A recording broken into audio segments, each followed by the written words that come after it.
Le festival Rancard 2025 de Marsac-sur-l'Île a accueilli un atelier radio qui a réalisé ce reportage. Nous sommes dans le festival Rancard. Ce reportage sur ce festival était réalisé par vous. Est-ce que tu peux te présenter pour les auditeurs? Je m'appelle Salomé, j'ai 13 ans, je suis au collège. Comment s'est passée la rencontre avec la radio? Je sais que tu as suivi les ateliers à Diapason. Tu as eu quelques rencontres dans ton collège. Est-ce que tu peux nous raconter? Je me suis un peu amusée. J'ai été un peu stressée parce que je ne savais pas vraiment tout le temps quoi poser comme question. C'était la première fois, la première expérience? C'était ma première. Est-ce que tu as aimé? Oui, j'ai beaucoup aimé. Parce que ça m'apprend à moins être timide, à oser poser des questions. C'était pas trop intimidant aller voir les élus, les responsables des différentes associations? Si, intimidant. Quand j'allais voir les gens, surtout que je suis plutôt timide, j'ai du mal à accoster les gens comme ça. Bon, sauf les personnes que je connais assez bien, j'ai l'habitude, mais j'étais plutôt timide. Aujourd'hui, le micro de RLP t'a aidé à vaincre toutes ces peurs et aller en avant. Oui, il m'a beaucoup aidé. Devant les gens, je me sentais moins timide. À ton avis, est-ce que les auditeurs, en écoutant ce reportage, vont vivre la même chose qu'est-ce que nous avons vécu aujourd'hui pendant ce festival? Peut-être ou peut-être pas, on ne sait pas. Mais j'espère qu'ils vont vivre la même chose. Les personnes que tu les as interviewées, est-ce qu'ils étaient réceptifs à tes questions? Est-ce qu'ils étaient volontiers à répondre à tes questions? Oui, ils étaient tous volontiers. Il y a peut-être quelques personnes où on n'a pas posé la question parce qu'ils faisaient la même chose que d'autres personnes. Mais oui, ils ont tous voulu participer. Est-ce que tu voudrais faire ce métier? Je sais pas. Peut-être que oui, parce que ça m'intéresse. J'ai pas en vue un métier encore aujourd'hui. Ça s'est super bien passé, n'est-ce pas? Oui, ça s'est super bien passé. Je me suis éclatée. Et je pense qu'au nom de tous les auditeurs et permanents de RLP, on te remercie beaucoup pour ta participation, pour ton courage, pour ton investissement et pour ton reportage. Merci. Merci. Bonjour. Est-ce que vous pouvez vous présenter, s'il vous plaît? Je m'appelle Claude, je suis correspondant du journal Sud-Ouest. Qu'est-ce que vous faites en tant que correspondant de Sud-Ouest? Je viens visiter, je viens voir les stands. Je ne sais pas au départ ce que je vais faire. Je vais découvrir et puis en fonction de ce que je vais voir, j'écrirai. Et vous allez écrire tout ce qui se passe ici? Pas tout, il faut être honnête, pas tout, non. Mais au hasard, je vais choisir des stands, un stand ou une activité sportive, musicale, je ne sais pas. Je ne sais pas, j'arrive, je ne sais même pas ce qu'il y a. Je sais que vous avez travaillé pendant plusieurs années à la radio. Est-ce que vous pouvez me donner quelques conseils pour le reportage? Quelques conseils, ça serait prétentieux, mais disons que l'idéal, c'est d'abord de savoir écouter. On me pose une première question, en fonction de la réponse, moi ça va m'appeler une deuxième question. Là, je peux faire 1 heure après. Merci pour cette intervention. Bonjour, est-ce que vous pouvez vous présenter, s'il vous plaît? Oui, bonjour, je m'appelle Marie-Laure Faure, je suis élue à la mairie de Marsac et je suis également conseillère départementale du canton de Coulommiers-Chamiers. Qu'est-ce que vous faites à la mairie en tant que conseillère? Alors je suis conseillère dans l'opposition pour l'instant et en début de mandat j'étais conseillère déléguée aux associations. À quoi consiste d'être conseillère à la mairie? Alors il faut suivre les dossiers, on vote pour... alors là, à l'heure actuelle, je suis dans l'opposition, donc c'est un peu compliqué, mais sinon, on vote des délibérations sur des projets qui concernent la commune et la population. Pourquoi vous êtes venu ici aujourd'hui? Mais parce que c'est une fête au niveau de Marsac, les Rancards, qui existent tous les ans, et pour faire une rencontre avec les jeunes, entre les jeunes, et je trouve que des festivités sur une commune comme ça, avec des rencontres comme ça, c'est très important. Merci. Bonjour, donc je suis Mathieu Laporte, je suis le référent jeunesse du Diapason et un des organisateurs de la journée. Qu'est-ce que vous faites en tant qu'organisateur? J'accompagne les jeunes qui organisent cette journée, donc je les ai accompagnés dans la mise en place, recherche de subventions, etc. Relation avec les partenaires, et puis là sur la journée on a installé, et puis ce soir il faudra bien évidemment désinstaller. Et pourquoi avoir organisé cette fête? Les rencarts, c'est quelque chose qu'on organise depuis déjà près de 20 ans, qui à l'époque s'appelait Fête des quartiers, mais bon, après ça s'appelait Rencard. Rencard, rencontre artistique. Et là, cette année, les jeunes ont demandé est-ce qu'on peut mettre en place une manif, etc. Donc nous, on a discuté entre collègues et puis on s'est dit on vous nous accompagner dans l'organisation des rencarts. Qui participe à cette fête? Alors, nous avons RLP, Radio Libre en Périgord. Nous avons les Reapers de Périgord qui sont un club de football américain flag. Nous avons la Capoeira de Coulommiers-Chamiers. Nous avons l'association Maurice Tannerbe, Théâtre de Poche. Nous avons Nils Prudhomme qui est graffeur. Allboard Family, le conservatoire du département. Est-ce que j'en oublie? Je crois que j'ai fait le tour. Alors moi je suis Gaëlle Garot, je suis médiathécaire au Diapason de Marsac et aujourd'hui au Festival des Rencards, je présente les jeux de société de la médiathèque en partenariat avec Jouet Club qui nous a préparé des jeux en supplément. Vous présentez quels jeux? Il y en a une bonne quinzaine, alors je ne suis pas sûre de pouvoir tous les nommer de tête. Par contre on s'est principalement axé autour des jeux de cartes, des jeux conviviaux, plutôt bonne ambiance, un peu taquin. Dans l'idée de l'esprit jeune qu'il y a aujourd'hui sur le festival. Donc on est vraiment plus sur de l'ambiance et plutôt des jeux sympas, plutôt rapides. Les jeux sont de tout âge? On a prévu au cas où pour les petits à partir de 4 ans, mais la majorité de ceux qu'on présente aujourd'hui sont plutôt à partir de 8 ans, plutôt destinés aux ados. Même si certains sont accessibles aux plus jeunes des ados, c'est plutôt ce public-là qui est visé.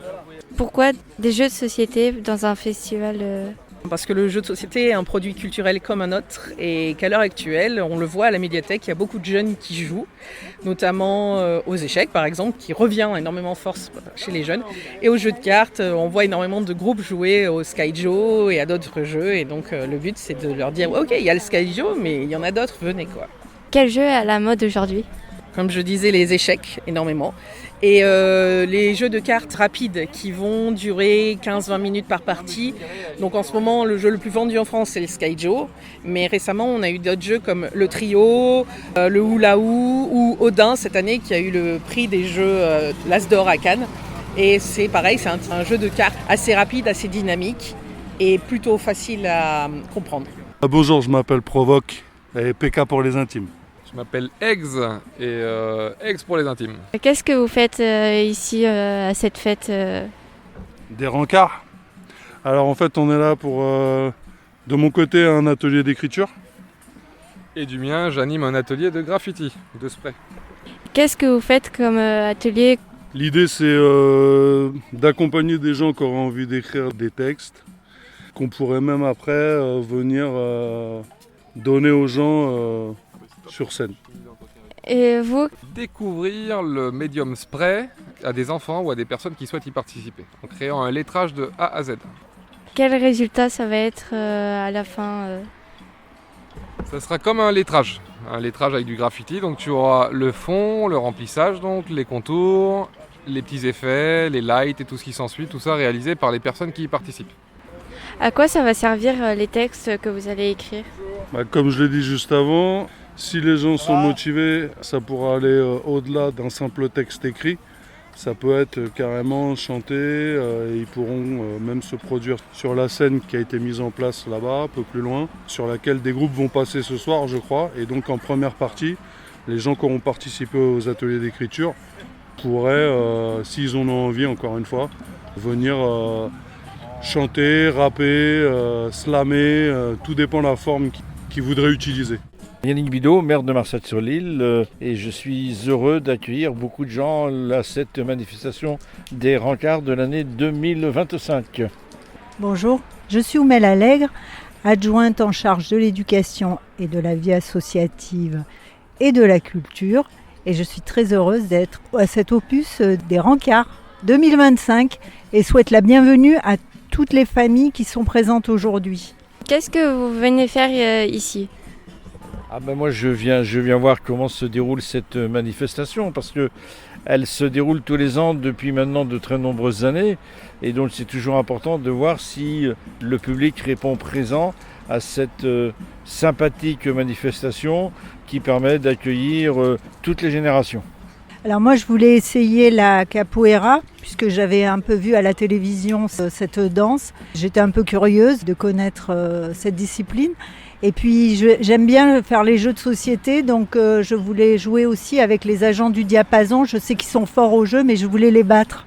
Est-ce que ce festival, c'est pour tout le monde ou pour que les enfants ? Ah non, tout le monde peut venir. Je pense que il y a, alors bien évidemment, les enfants, c'est un peu plus destiné vers eux. Ils peuvent, s'essayer, donc, que me disait Oumel Allègre à l'instant, à la capoeira. Ils peuvent également faire du flag foot ou foot flag, je ne sais jamais comment on dit. Il y a un tas d'activités sur lesquelles ils peuvent participer, essayer, et je pense que c'est bien de pouvoir leur montrer tout ce qu'ils peuvent faire.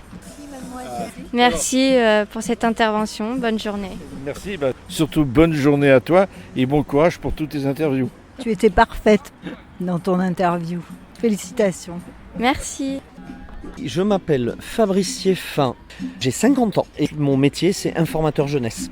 Donc je travaille pour le réseau Info Jeunes Dordogne. Et qu'est-ce que vous êtes venu faire à ce festival ?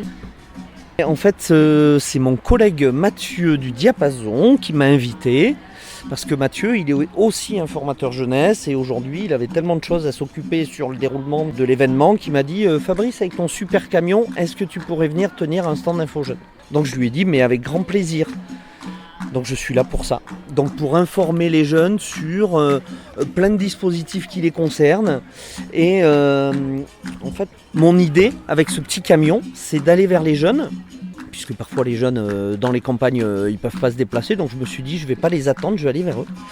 Et là-dedans, en fait, dans mes tiroirs, j'ai toutes les informations que j'ai rassemblées. Comme ça, quand un jeune passe, je peux ouvrir mes tiroirs et lui dire « Ah, mais toi tu cherches un logement ? Ok, il n'y a pas de souci. Ah, tu cherches un travail ? Ah, mais ouais, ok. T'as envie de partir en vacances ? Oui. Ah, t'as un projet ? Bah écoute, si tu veux, je peux t'aider. » En fait, c'est ça un peu l'idée de l'Info Jeune. C'est de pouvoir aider les 11-30 ans tout au long de leur parcours de vie. Est-ce que vous avez les réponses à toutes les questions ? Eh ben non. Il y a des thématiques que j'affectionne, sur lesquelles j'ai plein d'infos et plein de solutions. Et il y en a d'autres que je maîtrise moins, parce qu'on ne peut pas tout savoir.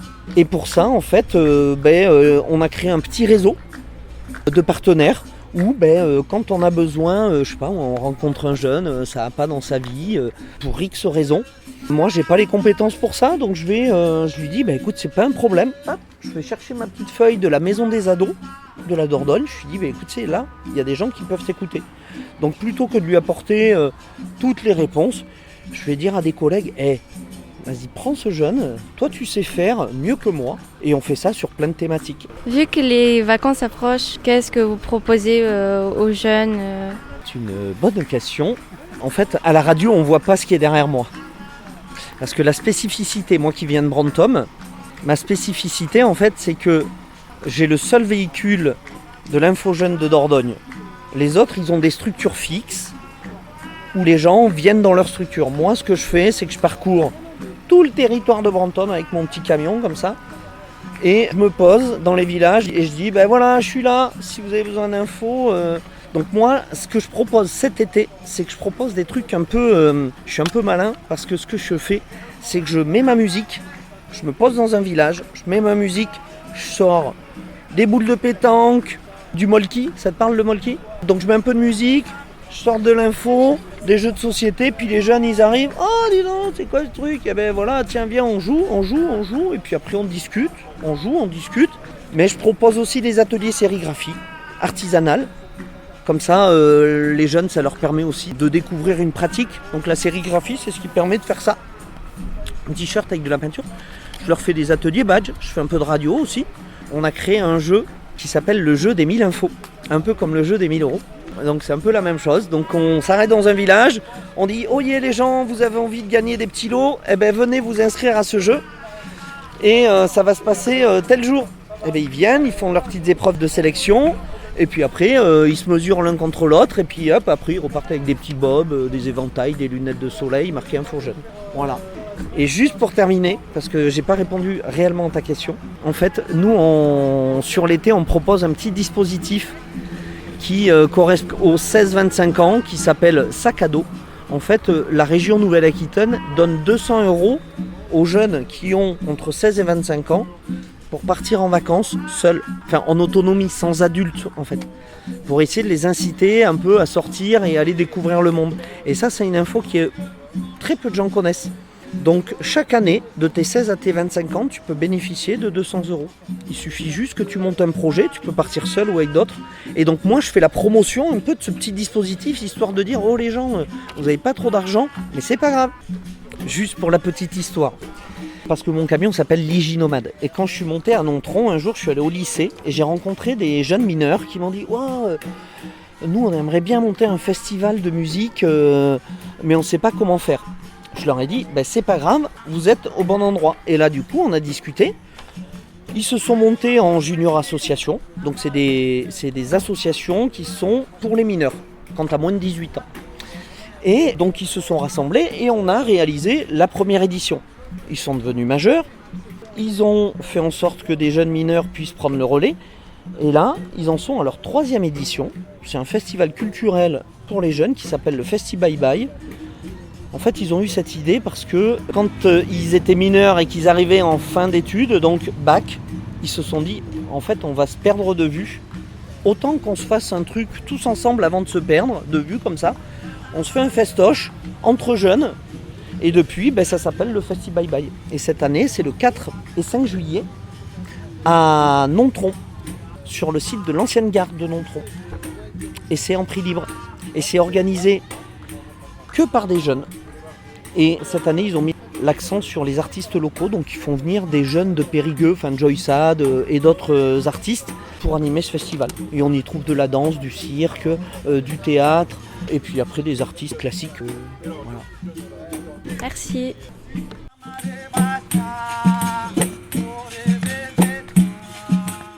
Moi je suis Pierre Mentil, je suis secrétaire du club des Reapers du Périgord. Donc les Reapers, c'est un club de flag football à Marsac-sur-l'Île. Et actuellement je tiens la buvette. Voilà. C'est quoi le flag football? Désolé si je le prononce mal. Alors le flag football, c'est un dérivé de football américain qui se joue sans contact. C'est les mêmes règles que le football américain, bon, c'est un peu particulier. On a des petits flags autour des hanches qu'on vient arracher en fait pour remplacer le plaquage. Et après on se fait des passes, ça se joue 5 contre 5 sur un terrain. Comment vous entraînez dans votre club? Alors on s'entraîne toutes les semaines au stade de Marsac-sur-l'Île, stade Jean et René Septembre, tous les lundis et les jeudis soirs, de 19h jusqu'à 21h. On est une trentaine de licenciés à peu près. Voilà, le soir à l'entraînement, on est à peu près une quinzaine à venir régulièrement. Et puis après, de temps en temps, tout au long de l'année, le week-end, on a des tournois, on a des matchs. Donc on se déplace ou alors on reçoit chez nous et puis ça nous fait des points. Et à la fin, il y a un championnat. À partir de quel âge on peut faire ce sport?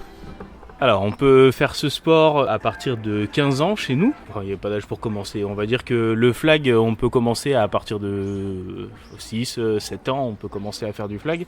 Nous pour l'instant on n'accueille pas encore à cet âge-là, mais à partir de 15 ans chez nous c'est ouvert et puis après jusqu'à 70 sans souci. Bonjour, je suis Arnaud, je suis médiateur numérique au centre social Le Diapason et aujourd'hui je présente un stand sur les créations des ados faites au Fab Lab. Et qu'est-ce que vous faites au Fab Lab? Alors en ce moment on est en train de proposer des ateliers en low-tech, c'est l'inverse du high-tech, c'est-à-dire c'est la basse technologie. Et d'ailleurs aujourd'hui tu vois des robots qui ont été fabriqués en recyclage à partir de voitures télécommandées cassées et des fours solaires qui permettent de faire cuire sans énergie, sans électricité et sans rien. Et quand est-ce que vous faites tout ça? Alors les ateliers sont sur des groupes qui se réunissent toute l'année, tous les mercredis, mais il y a aussi des ateliers de temps en temps pour les familles, un samedi sur 2. Et j'ai même des stages ados ou stages adultes, voire même des stages famille pendant les vacances d'été cet été. À quoi sert cette machine à côté de vous? Alors là aujourd'hui je suis venu avec un gros four solaire, ça ressemble à une parabole, comme les paraboles pour le satellite, mais en fait que tu vois c'est réfléchissant, la lumière du soleil vient dessus et se centralise sur un point ou sur lequel on pourrait poser une gamelle, un plat ou n'importe quoi, et ça permet de faire cuire. Et si aujourd'hui on avait vraiment beaucoup de soleil, à cet endroit-là, c'est-à-dire au centre, on monterait à plus de 150 degrés. Donc du coup on pourrait faire cuire des chipots, en faire un gâteau, ce que tu veux, sauf que la cuisson est très longue. À la maison quand tu fais un gâteau il faut 40 minutes, là il faudrait 3 heures. Ok, merci de cette intervention, bonne journée.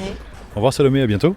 Bonjour, je m'appelle Anaïs, je travaille au Diapason, je suis la référente Bien Vieillir Et aujourd'hui, sur le Festival des Rencarts, je fais des maquillages pour les enfants. Qu'est-ce que c'est comme maquillage? Sur quelle partie du corps?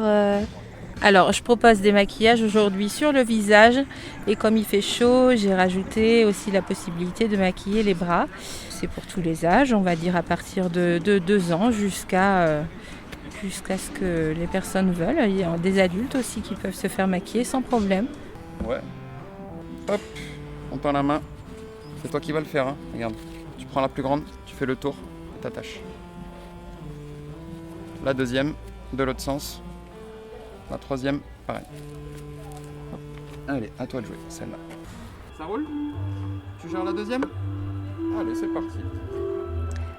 Alors moi, c'est Stéphane Lagorce-Zimberlin. Je travaille à la Allboards Family. Donc là, on est aujourd'hui au Rencard pour des initiations de skateboard freestyle et de skateboard en général. Je suis salarié de l'association depuis 2 ans. Et aujourd'hui, on a pas mal d'enfants qui viennent s'essayer au skate, que ce soit classique ou plus freestyle, donc ma discipline à moi. Le skate que vous proposez là aujourd'hui pour le festival, c'est pour tout âge ou pour les personnes adultes? Pour nous, il n'y a pas vraiment de limite d'âge, c'est plus pour les petits. On commence généralement à partir de 4 ans, parce que sinon ça fait vraiment trop petit, c'est un peu compliqué à gérer. Mais après, par contre, il n'y a pas de limite d'âge, tout le monde peut s'essayer, on est formé pour. Vous faites des figures plutôt compliquées ou faciles, ça dépend des personnes ou Non, généralement je fais des figures faciles, parce que le sol c'est pas le plus adapté. Et puis les figures compliquées, il faut vraiment pas mal d'années d'expérience pour commencer à les maîtriser. Donc là, on apprend surtout les rudiments, comment se positionner, comment rouler. Si je vois que les enfants sont à l'aise, je peux commencer éventuellement une première petite figure facile, mais rien de très compliqué. Il faut que ça reste familial et convivial, que ça soit pas du tryhard comme on dit. Qu'est-ce que tu vas apprendre là aujourd'hui pour le skate? Je sais pas trop. Tu vas apprendre à rouler déjà. À rouler, à faire des figures. Tu n'as pas peur de faire du skate? Non. On a déjà fait en plus.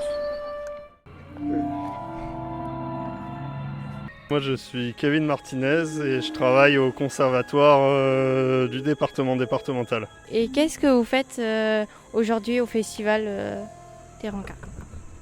Donc là on a monté une scène pour le concert de ce soir et à côté je fais un atelier de musique électronique là, qu'on peut entendre derrière. Et il y a les petits qui font du synthétiseur. Et depuis quand vous faites ça? Moi je fais ça depuis longtemps, hein. Depuis quelques années au conservatoire. On fait des ateliers le mercredi après-midi à Chancelade.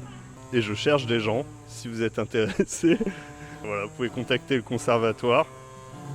On fait de la musique électronique avec des machines, des vraies machines.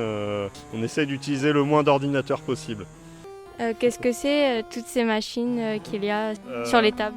Alors là il y a beaucoup de synthétiseurs pour faire, donc là les petits sont en train de jouer du synthétiseur. Il y a aussi une boîte à rythme, on a aussi une Akai MPC, c'est un sampler où on peut faire du finger drumming aussi, c'est-à-dire on peut jouer les samples en direct, faire de la batterie avec les doigts un peu. Et au milieu, on a une table de mixage qui récupère tout ça. Et aussi, on fait du coup, il y a le concert de ce soir. Donc, il y a un groupe du conservatoire qui vient jouer à 21h, Underdogs, qui font du rock. Et après, on joue avec mes élèves que j'ai jusqu'à présent. On fait un set techno de 22h à 23h. Je suis Anaïs, je tiens un food truck Les Délices d'Anaïs 24. Aujourd'hui, j'ai le plaisir de vous proposer plein de petits desserts maison, des crêpes sucrées, je fais des panna cotta coulis de fruits rouges, des tiramisu et des belles salades de fruits frais avec de la chantilly et des éclats de chocolat noir. C'est vous qui cuisinez tout ça? Oui, bien sûr, tout est fait maison. Je travaille avec des producteurs locaux et je travaille également avec des produits bio. Et j'ai le plaisir de cuisiner au quotidien et de préparer tout ça pour mes clients. Comment vous vous déplacez Moi, j'ai l'habitude de travailler surtout avec des événements privés, comme des lendemains de mariage, des baptêmes ou des garden parties. Mais je fais aussi du public comme aujourd'hui avec des festivals, des concerts et plein d'animations aux alentours de Périgueux. Pourquoi vous avez choisi de faire ça comme vente? Donc moi je suis cuisinière à temps complet la semaine dans une école et je garde ce petit plaisir pour les week-ends ou les vacances avec le food truck afin de proposer un service traiteur plutôt et de faire les préparations que j'aime cuisiner et de proposer plein de bonnes saveurs à mes clients. Bonjour, alors moi je suis Lisa, je suis la présidente de l'association Humoristes en Herbe. C'est une association de stand-up qui cherche à promouvoir le stand-up en Dordogne, du coup en milieu rural. Donc j'organise des événements, des soirées dans les cafés, les bars, les salons de thé en stand-up et j'organise aussi des ateliers d'écriture. Et qu'est-ce que vous faites dans les ateliers d'écriture ou en général? Alors, dans un atelier d'écriture, je fais découvrir cet art qu'est le stand-up et qui est un vrai travail d'écriture. On a toujours l'impression que c'est de l'improvisation. En fait, c'est vraiment un travail d'écriture avec des outils, ce qu'on appelle des outils, des procédés comiques. Donc, je ne vais pas tous les détailler, mais en atelier, j'amène tout ça en fait. Comment construire un sketch et comment venir le défendre sur scène. Est-ce que le public crie tout le temps à vos blagues Et ce serait génial. Le public ne rit pas tout le temps, mais c'est pas parce qu'il rit pas qu'il passe pas forcément un bon moment. Et puis nous sommes sensibles à des choses différentes en tant que public. Il y a peut-être une personne qui va nous faire rire, l'autre un peu moins, et vice versa pour quelqu'un d'autre. C'est ça qui est chouette, c'est que on est tous différents et on vient tous défendre un univers différent pour que tout le monde puisse s'y retrouver. Alors je suis Lionel, mon métier est comédien mime. Et qu'est-ce que vous faites en tant que comédien mime? C'est essentiellement du spectacle, beaucoup de spectacles de rue, également des cours, également beaucoup de cours pour le maintien du corps, en dehors des arts de la scène. C'est pour apprendre aux gens à vivre bien dans leur corps ou à se maintenir toujours en forme aussi. Les cours, c'est des cours particuliers, donc ça peut être n'importe quel jour. Et autrement, les stages qu'on donne, c'est toujours des stages qui sont dans le premier trimestre, c'est-à-dire janvier, février, mars. C'est situé dans le premier trimestre uniquement, puisque après c'est en tant que dédié au spectacle, donc on n'a plus beaucoup de temps pour les stages. Bom dia, tudo bem? Eu sou Mestre Sting du groupe Senzala de Capoeira. Bonjour, je suis Maître Sting du groupe Senzala de Capoeira, qui est brésilien, mais j'ai commencé ici à ouvrir des cours en 2003.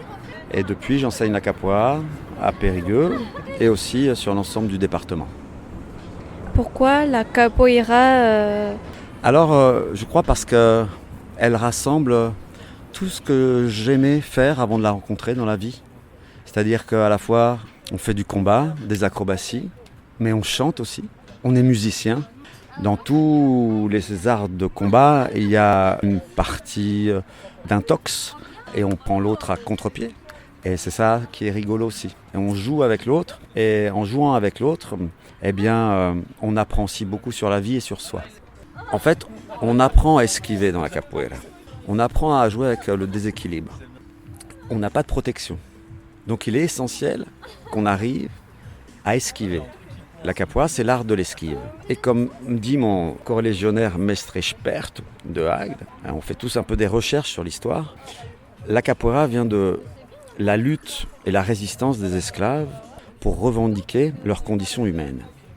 Et lorsque les esclaves africains se sont retrouvés au Brésil, ils ont mis en commun toute leur culture. La culture, c'est quoi? C'est les danses, les luttes, les histoires, les légendes. Et ils ont mis en commun leur lutte. Mais il faut savoir que l'esclave était un bien. On appelait ça un bien meuble. Il n'était pas considéré comme un être humain. Donc s'il se blessait, il pouvait être en fait vendu ou tué parce qu'il ne servait plus au maître. C'est comme quand ils avaient un mulet, un cheval blessé, ils ne peuvent plus s'en servir. Qu'est-ce qu'ils font? Ils vont le manger, le cheval. D'accord? Il fallait se préserver. Mais tout en continuant à avoir un esprit de résistance face au système. Et la capoeira, en fait, si on peut toucher. Il y a des séquences où on touche. Comme ça peut se passer à la boxe française, où il y a de la touche. Mais si on touche vraiment sur un coup de pied très rapide, très fort, c'est très dangereux. Et ça blesse vraiment. Il peut y avoir des chaos. Donc on apprend en premier lieu à esquiver. Olá, quero ver cair, quero ver bater. Olá, quero ver bater, quero ver cair. Donc il y a toutes sortes de musiques qui vont accompagner un style de jeu, et un style de jeu où on va demander aux deux protagonistes de maîtriser leurs mouvements, le temps et la distance, ce qui est très important dans les arts martiaux. Merci. Merci à vous, merci à Radio Libre en Périgord, et à très bientôt. Ce reportage a été réalisé par un atelier radio animé par RLP.